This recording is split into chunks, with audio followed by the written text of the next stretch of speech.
Jadi kita ini harus punya jiwa di mana jiwa kita ini harus selalu bersangkut paut dengan Al-Quranul Karim. Di zamannya Nabi Muhammad juga begitu. Tidak sedikit orang-orang yang bukan orang bodoh, bukan orang terbelakang, tetapi memang sudah di dalam hatinya tidak mau menerima yang namanya kitab suci Al-Quran. Itu yang pertama. Jadi sesungguhnya sesama mukmin itu bersaudara.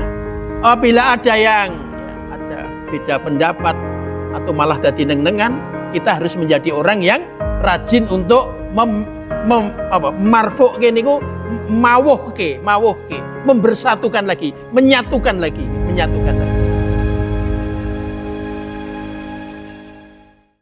Assalamualaikum warahmatullahi wabarakatuh. Alhamdulillahi rabbil alamin. Wassalatu wassalamu ala asyrafil anbiya'i wal mursalin wa ala alihi wa sahbihi ajma'in, amma ba'du.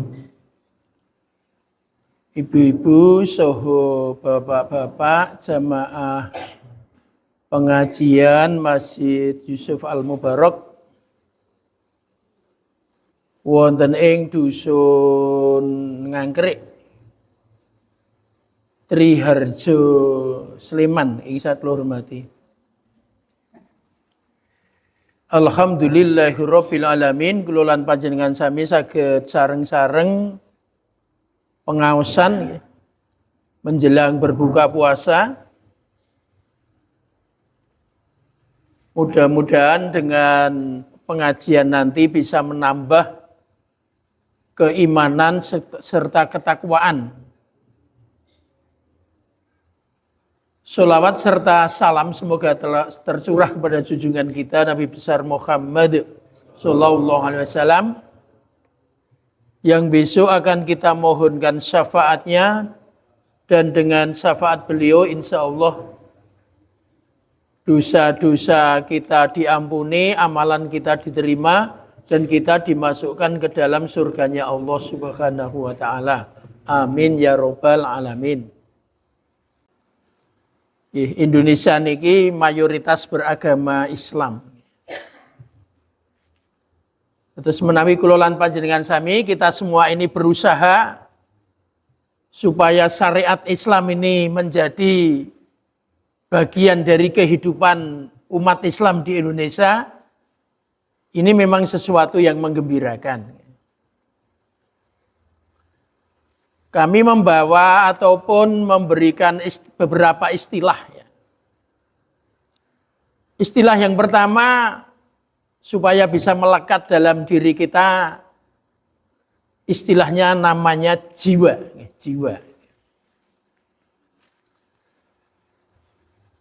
Jiwa. Jadi kita ini harus punya jiwa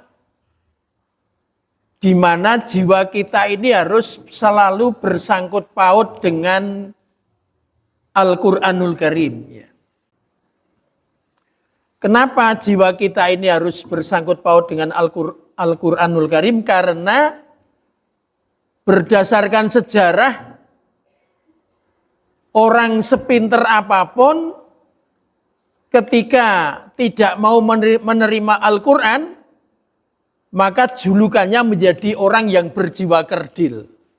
Jadi Al-Quran itu mengatakan orang yang tidak mau menerima Al-Quran itu ya jiwanya kecil. Maka jiwa kita ini supaya nanti menjadi jiwa yang besar, harus dengan ikhlas untuk menerima Al-Quranul Karim. Bagi yang pernah belajar koperasi, ada istilah sukarela. Nggih. Tapi dengan nirokke kula. Sukarela, monggo. Harus suka dan harus rela. Kalau tidak suka, biasanya tidak rela. Kalau tidak rela, pertanda tidak suka.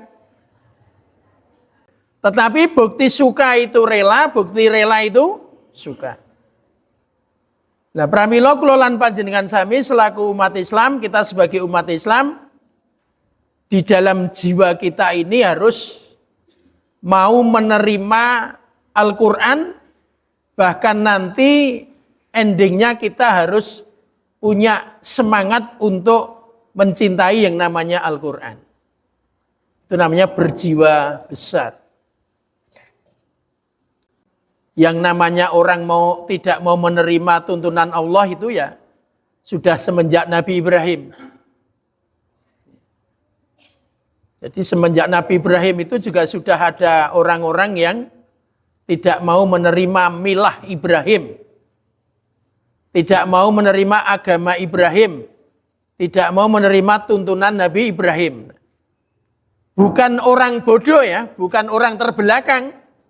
Orang pinter tetapi memang tidak punya niat untuk menerima yang namanya agama Nabi Ibrahim. Di zamannya Nabi Muhammad juga begitu. Tidak sedikit orang-orang yang bukan orang bodoh, bukan orang terbelakang, tetapi memang sudah di dalam hatinya tidak mau menerima yang namanya kitab suci Al-Quran. Itu yang pertama. Yang kedua, jadi yang pertama itu dengan istilah jiwa. Jiwa itu harus mencintai Al-Quran. Yang kedua istilah yang kami canangkan namanya depan. Depan. Ya. Itu dalilnya ya, dalilnya fastabikul khairat. Ya. Fastabikul khairat. Khair ya, khair itu baik ya. Khairat itu banyak kebaikan. Di situ ada huruf fa, sering diartikan harful jawabi. Jadi menjawab atas keadaan sebelumnya. Umat Islam supaya punya kepribadian ya, dan akhirnya nanti bisa membentuk masyarakat muslim, itu harus punya semangat untuk berada di depan. Di depan ini ingin berbuat apa? Di depan ini ingin berbuat khair, baik. Jadi usaha maksimal di depan untuk berbuat baik, dan khair itu baik tidak sembarang baik. Baiknya itu baik yang bisa diterima oleh semua orang. Jadi kita berusaha, usaha maksimal, berada di depan untuk melaksanakan kebaikan, dan kebaikannya itu bisa diterima oleh semua orang. Padahal masyarakatnya kan berbeda-beda. Ada yang bekerja di bidang ekonomi, ada yang bekerja di petani, ada yang menjadi guru, ada bisnis. Nah, kita semua untuk berfastabikul khairat harus diawali dengan menerima secara sukarela tadi. Kalau melihat yang lain itu memperoleh sesuatu yang berlebih. Ada tetangga dapat kenikmatan, kita senang. Apabila kita ingin mendapatkan, ya siap-siap untuk berlomba dalam kebaikan. Maka singkatnya, fastabikul khairat itu berlomba-lomba dalam kebaikan. Tetapi sebenarnya, fa di situ, harful jawab itu menjawab atas semua persoalan. Dengan usaha maksimal, berada di depan, berbuat baik, dan baiknya itu bisa diterima oleh semua orang.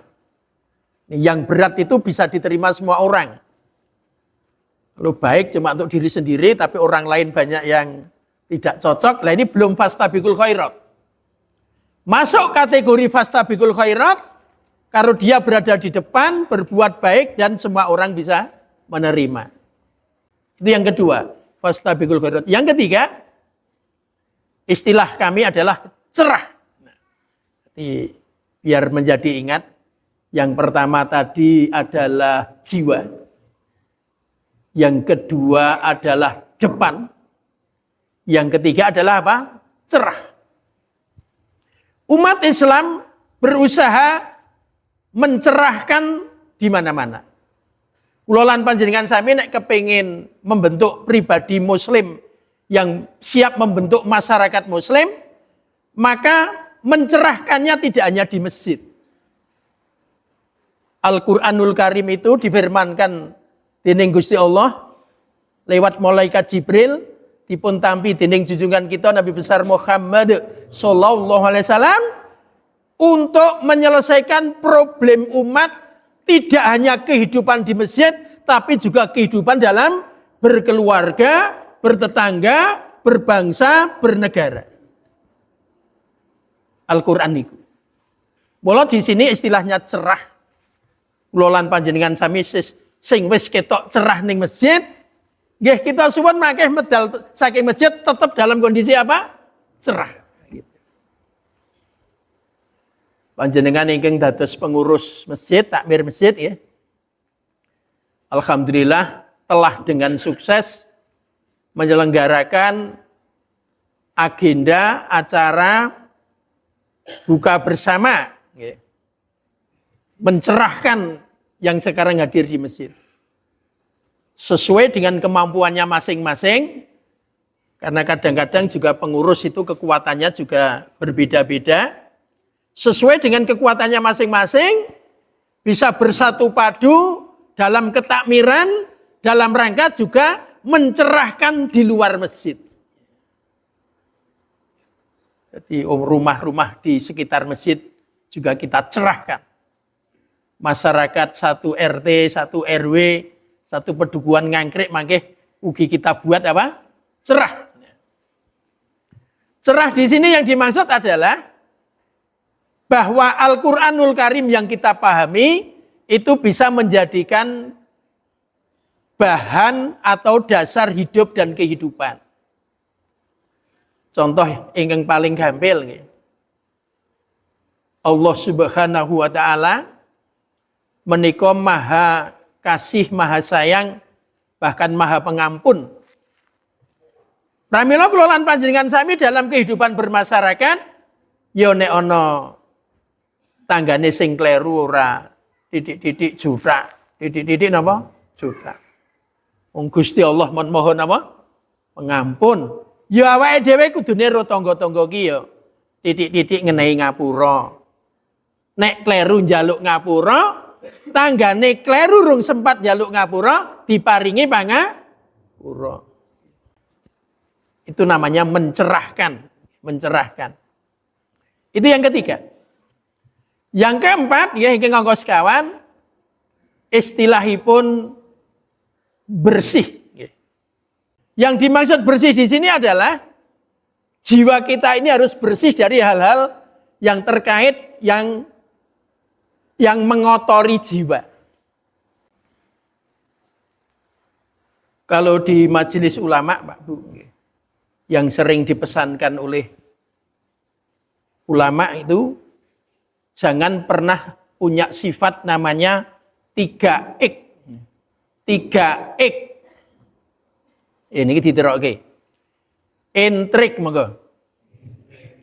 Konflik. Syirik. Majelis Ulama Indonesia selalu berpesan, umat Islam jangan seneng 3 ini. Nek seneng 3 niki, wong Islam ra maju-maju. Intrik itu apa? Tipu daya. Ngerasani, ngino, ngelek-elek, mitnah. Niku sedulure intrik kabeh niku. Kalau umat Islam tiap hari masih berkutat di seperti itu, ra maju-maju. Apalagi bulan Ramadan kok masih kober ngerasani. Ini nek cara bahasa pesantrene, po ya wis tutuk len darus Quran. Kok isih ndek wektu turah tinggo napa? Rasane. Jadi intrik niku marahi wong Islam ra maju-maju. Maka dari itu Nabi menuntunkan ini shaimun. Kalau ada orang lain mengajak membicarakan aibnya orang lain, kita langsung ini shaimun. Sak leresipun kula nembe nglampahi poso siam. Wis di ngono kowe wis ngetupruk. Dalam bahasa agama diperbolehkan kita meninggalkan majelis yang isinya niku ngrasani. Tidak ana pertemuan 30 orang. Sing 20 kowe ngomong keleke poso-poso sisa. Kita diperbolehkan pamit. Bapak Ibu, saestu nyuwun pangapunten gandeng panjenengan anggenipun ngrasani ketinggalipun boten saged mandeg. Kula nyuwun pamit izin saking mriki. Dengan harapan mangke nek kula pun medal sing mriki panjenengan sami mendel. Bahasa niki megari wani apa? Ora. Ora malah nimbrung melu. Iya. Nah itu bersih. Kita itu di dalam hati harus berlatih bersih. Untuk membentuk masyarakat Islam. Membentuk masyarakat yang punya kepribadian Islam. Jangan sampai terkena penyakit namanya apa? Intrik. Kedua apa? Konflik. Wah senenge mungsuhan luar biasa. Orang dejodaan rong dinoi wawae loro kabeh. Kita luar biasa. Jadi harusnya kan mboten-mboten. Kula lan panjenengan sami niku. Mohon maaf saya sebut penyanyi kondang. Raden Haji Romai Rama. Kula mboten ajeng nyanyi. Mboten level plus, mboten level plus. Tapi syairnya saya ada yang paham. Yang namanya musuh satu harus dianggap banyak. Musuh itu walaupun satu harus dianggap banyak. Artinya apa? Walaupun cuma musuh satu, segera damai. Segera dia apa? Damaikan. Teman 1000 itu masih sedikit. Artinya apa? Walaupun sudah punya teman 1000, harus berusaha cari teman lagi, cari teman lagi. Gitu. Mencari teman, ngoten nggih. Mboten sah kula terus nggih. Mboten sah kula terus nggih. Nyuwun pangapunten, Nes. Mboten suarane pun mboten wis ora tanding blas. Wis angel-angel. Iya. Kudu ngrumangsani. Sadar diri gitu. Pun cukup mengulang saire kemawon. Nggih. Ibu-ibu, bapak ingkang sangat kula hormati. Jadi itu namanya konflik. Maka panjenengan sami mencari pahala itu termasuk mendamaikan orang. Dalilnya banyak. Innamal mu'minuna ikhwah fa aslihu baina akhwaikum wattaqullaha la'allakum turhamun. Surah Al-Hujurat, surat ke-49 ayat ke-10. Jadi sesungguhnya sesama mukmin itu bersaudara.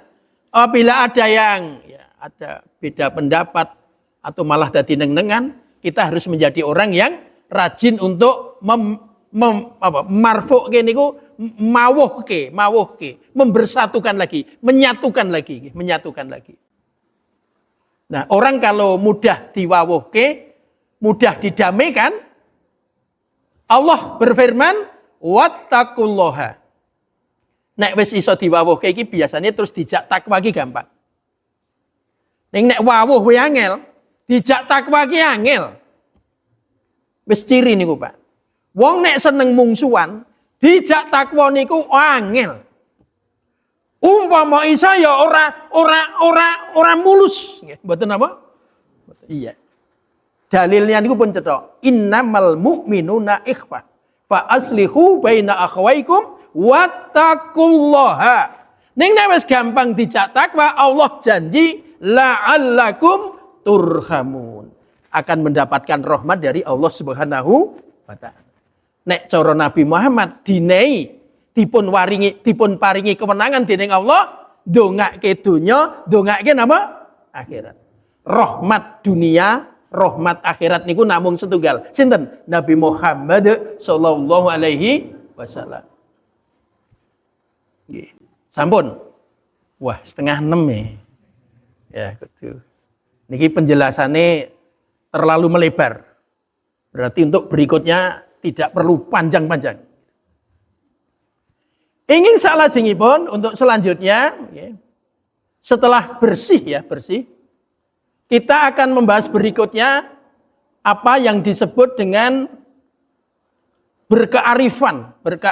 Wah, nonton Pak Arif ini. Berkearifan tinggi. Maka sering disebut hikmah. Mula ana wong jenenge Arif bijaksana nggih. Surah An-Nahl nggih, surah An-Nahl. Surat ke-16 ayat ke-125. Ud'u ila sabili rabbika bil hikmah wal mau'izatil hasanah wajadilhum billati hiya ahsan. Kita akan bahas hikmahnya. Sesuatu itu bisa disebut hikmah apabila benar, sesuatu itu benar, terus nyata. Jadi benar tapi juga nyata. Bisa kita lihat bersama-sama. Tingkat kebenaran di sini yang dimaksud adalah sesuai apa yang ditentukan oleh Allah dan Rasul-Nya. Kalau kita sudah melaksanakan sesuatu yang benar, nyata benarnya, maka apabila terjadi sesuatu, baru boleh mengatakan diambil hikmahnya. Ya, sudah berusaha di rumah, setiap ada air dibersihkan. Di tempat yang agak sepi sudah diberi lampu biar terang. Sudah berusaha. Sudah berusaha maksimal, Allah menakdirkan lain. Kepleset. Keplesetnya mboten mergo kepleset banyu, ternyata ada kulit pisang yang belum sempat terlemparkan, belum sempat disingkirkan, terinjak oleh kita, kepleset, jatuh, kepala kita terbentur pintu, akhirnya ada sedikit benjolan. Nah, apa yang terjadi? Istrinya itu langsung, ndak apa-apa mas, monggo ndang lenggah, kula kompres ngagem, toyo anget. Bibar menika monggo ndang sare, kula pijeti.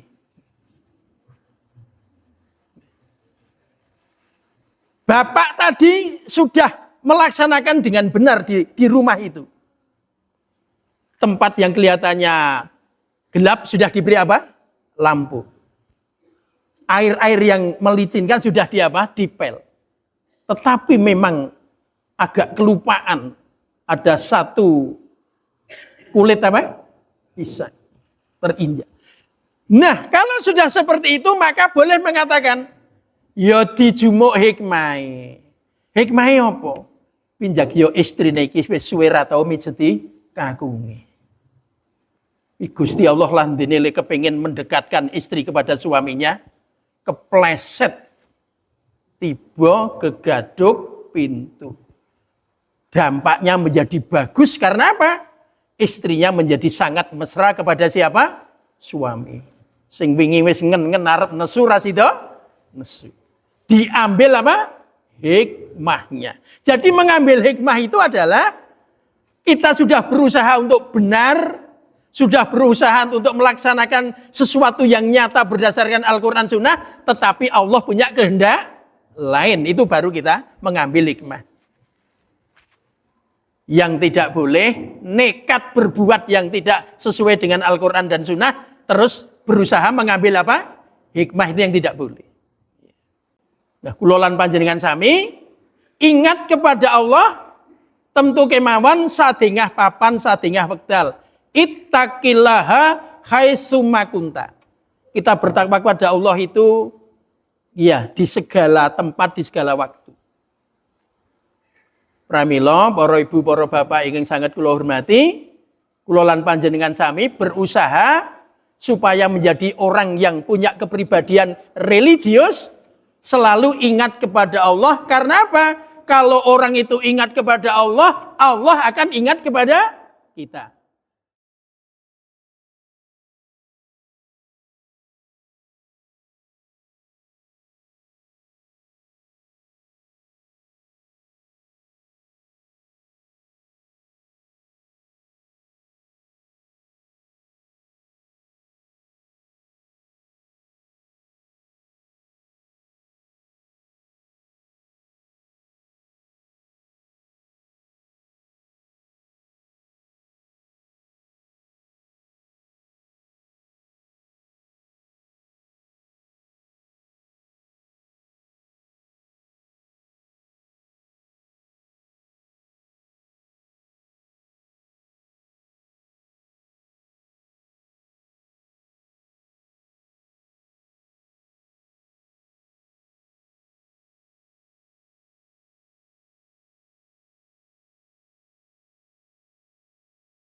Assalamualaikum warahmatullahi wabarakatuh.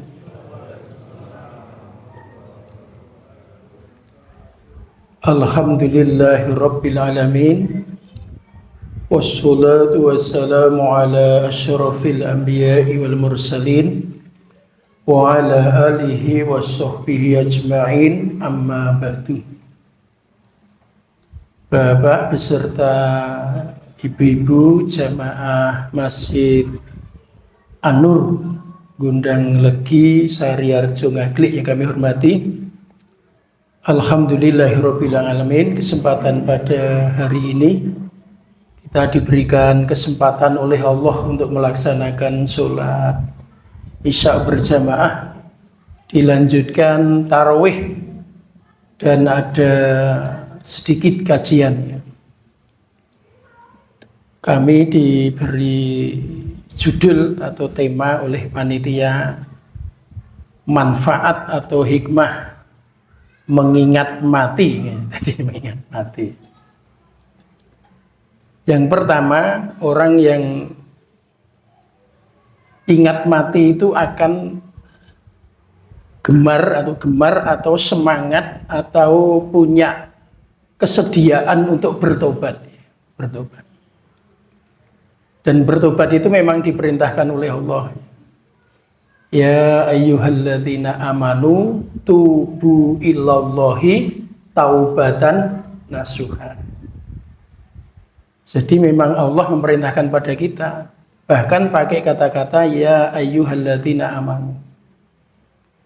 Jadi kata-kata ya ayyuhalladzina amanu itu muncul di dalam Al-Quran 89 kali.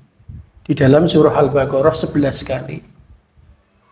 Nah, salah satunya ini, ya ayyuhalladzina amanu tubu ilallahi taubatan nasuha. Kita memang diperintahkan untuk kalau salah itu bertobat.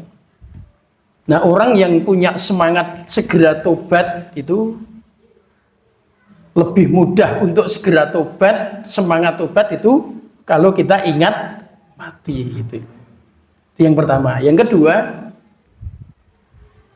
hikmah dari mengingat mati itu ibadahnya semakin semangat ya. Wa ma khalaqatul jinna wal insa illa liya'budun. Dan tidaklah aku ciptakan jin dan manusia kecuali supaya beribadah kepadaku. Nah, kita sebagai manusia ini beribadah, sholat ya, semakin rajin ya. Dengan ingat Allah itu sholat bisa semakin rajin, semakin khusyuk, semakin banyak lagi belajar ya tentang Al-Quran, jadi rajin zikir, rajin tadarus itu karena memang kita ingat mati. Yang ketiga ya, itu bisa lebih qanaah. Jadi qanaah itu bisa menerima apa adanya gitu. Ya, kita jatah rezekinya sekian, tetangga kita kok agak banyak ya, bisa memaklumi. Tetangga kita itu kerjanya kelihatannya hanya ringan-ringan saja, tetapi kok hasilnya banyak sekali. Ya, kita yakin itu dicintai oleh Allah Subhanahu wa Ta'ala. Jadi kita sangat menerima. Dan kita dalam menerima atau qanaah itu diikuti dengan taat kepada Allah. Jadi menerima apa yang diberikan oleh Allah kepada kita, kita sambil mensyukuri nikmatnya.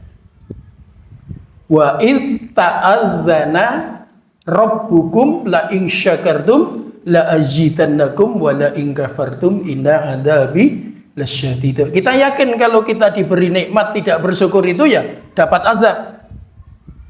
Tapi ketika kita segera bersyukur ya, kita diberi jasmani sehat, bersyukur. Ketika sedikit lemah badan kita, kita terima, tapi kita tetap bersyukur kepada Allah. Kita diberikan kekuatan untuk berjalan dari rumah menuju masjid dengan ringan, bersyukur. Tiba-tiba ada rasa sedikit sakit, tetap taat dan semangat berangkat ke masjid, ini mensyukuri. Kita punya keyakinan dan hal seperti itu bisa tumbuh bagus ya kalau kita ingat mati. Ya. Karena setelah kita mati kita akan menerima pertanggungjawaban. Yang keempat itu kita harus waspada. Ya ayyuhalladzina amanu taqullaha haqqa tuqatih wa la tamutunna illa wa antum muslimun. Kalau dalam hadis ittaqillaha haitsuma kunta. Jadi kita ini memang dimanapun berada, berjalan kemanapun ya, kita tetap berusaha bagaimana untuk taat kepada Allah. Nah, orang yang kemana-mana selalu ingat kepada Allah, zikir kepada Allah, itu karena juga ingat mati itu. Jadi memang ingat mati itu menjadi sesuatu yang penting. Walaupun kita sebenarnya sudah paham manusia itu pasti akan mati. Ya, pasti akan mati. Tetapi mengingat mati di sini dikandung maksud dalam rangka meningkatkan keimanan dan ketakwaan kita kepada Allah Subhanahu wa taala. Dan yang kelima, yang terakhir, orang yang ingat mati itu hidupnya akan bertambah sabar. Dan dengan kesabaran nanti ya, ada sebuah literatur mengatakan begini, as-sabru ala ta'at, as-sabru anil maksiat, as-sabru indal musibah. Apa artinya as-sabru ala ta'at? Kalau kita mendengarkan sesuatu yang terkait dengan ketaatan itu rasanya senang. Ya, ini ada azan ya, wah saya senang, berarti aku segera ke masjid sholat. Woi, ini sebentar lagi akan imsya, berarti aku harus segera menyelesaikan makan sahur. Ini ada adzan subuh ya, saya segera ke masjid. Oh, ini ada tetangga yang kebetulan terkena musibah, saya harus segera hadir untuk memberikan hiburan, derek bilo sungkowo. Jadi itu bentuk ketaatan, as-sabru ala ta'at. Ada lagi yang kedua, as-sabru anil maksiat. Kalau ada kemaksiatan kita rasanya prihatin. Kenapa bisa berbuat begitu ya? Apakah dia tidak ingat kalau besok akan mati? Nah, itu sambungannya seperti itu. Dan yang terakhir dari sabar itu as-sabru indal musibah. Jadi kita tahu umpama kita kena musibah juga mungkin dari Allah. Kalau tetangga kita kena musibah juga memang ketentuan dari Allah. Kita sudah berusaha supaya jangan sampai terkena musibah, tapi Allah menetapkan sebuah musibah. Maka sering ada istilah hikmah. Kalau kita membaca surah An-Nahl ayat 125, ud'u ila sabili rabbika bil hikmah wal mau'izatil hasanah wajadilhum billati hiya ahsan. Kita ambil kata-kata hikmahnya. Orang itu bisa dikatakan melaksanakan hikmah dengan benar kalau terkait dengan ketaatan kepada Allah. Jadi tidak boleh hikmah itu lantas bertentangan dengan syariat agama Islam. Maka dari itu kita yakin apabila kita dalam posisi taat kepada Allah mendapat musibah, kita punya keyakinan ini karena cintanya Allah kepada kita, dan kita yakin di balik musibah ini saya yakin Allah akan memberikan nikmat yang lebih banyak. Ini beberapa hal yang terkait dengan hikmah atau manfaat ketika kita mengingat tentang apa yang disebut dengan mati. Jadi ada 5. Yang pertama itu kita menjadi mudah bertobat kepada Allah. Yang kedua semakin berkualitas ibadah kita. Yang ketiga kita qanaah. Yang keempat kita akan menjadi lebih waspada karena sewaktu-waktu bisa dicabut nyawa kita kembali kepada Allah. Dan yang terakhir adalah sabar, dan untuk sabar kita rinci menjadi 3, as-sabru ala ta'at, as-sabru anil maksiat, dan as-sabru indal musibah. Untuk as-sabru anil maksiat kita prihatin kalau ada kemaksiatan, as-sabru indal musibah yakin di balik musibah dalam rangka kita takwa kepada Allah, maka Allah akan memberikan nikmat yang lebih besar. Ada kurang lebihnya mohon maaf. Assalamualaikum warahmatullahi wabarakatuh.